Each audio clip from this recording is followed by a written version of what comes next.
Okay, so I was finding pretty much as long as I remember that both in my personal life and at work, I didn't like any kind of confrontation. So anything that felt like standing up for myself felt like confrontation.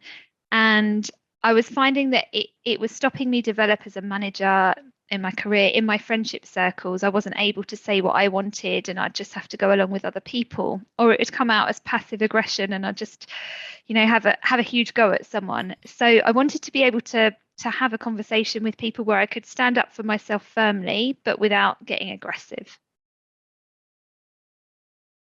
Okay, so what I really liked actually was the stand up for yourself course gave me more than what I was expecting. So it gave tips for standing up to different people.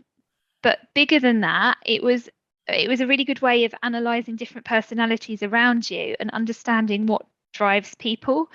And when you understand people and what their issues are a bit more deeply, it helps you moderate the way you respond to them. So I found that quite useful. I've been able to associate some of the personalities described in the course to family and friends in my own life.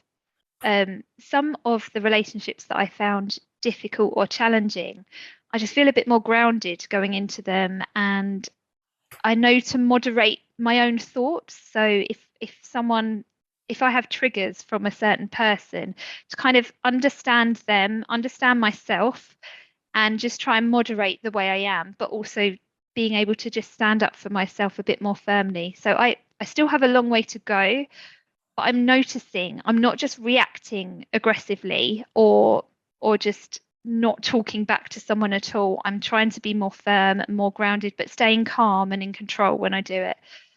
Mm. So yeah, it's going to be a process, and but I've definitely made headway during and since the course.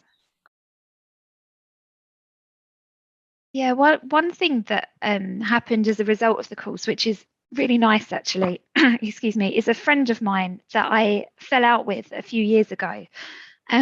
And I guess I'd just been too stubborn and too proud to do anything about it because I thought it was all her fault.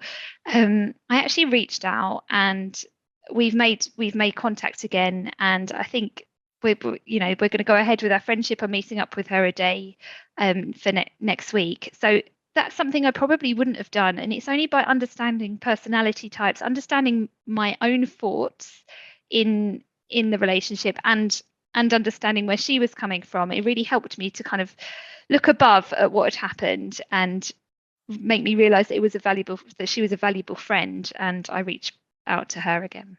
Mm. Yeah, and it's funny how we're always too stubborn to kind of, you feel like it's done with, you've had that argument and you're too stubborn to go back, and they're too stubborn. And so you lose really, really lovely friendships over something silly often.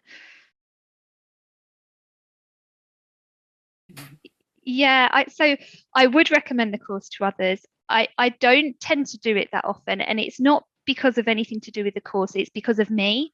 I feel embarrassed that I need confidence courses, so I don't tend to tell, my friends and things like that about it. But if there are other people actually that I've met at work who are really shy and they're really worried about presentations, and I've mentioned you to them. But probably close friends and family, it feels too raw. But yeah, the course I would recommend. I'd recommend to outsiders that I don't know. I definitely would recommend it. Yeah.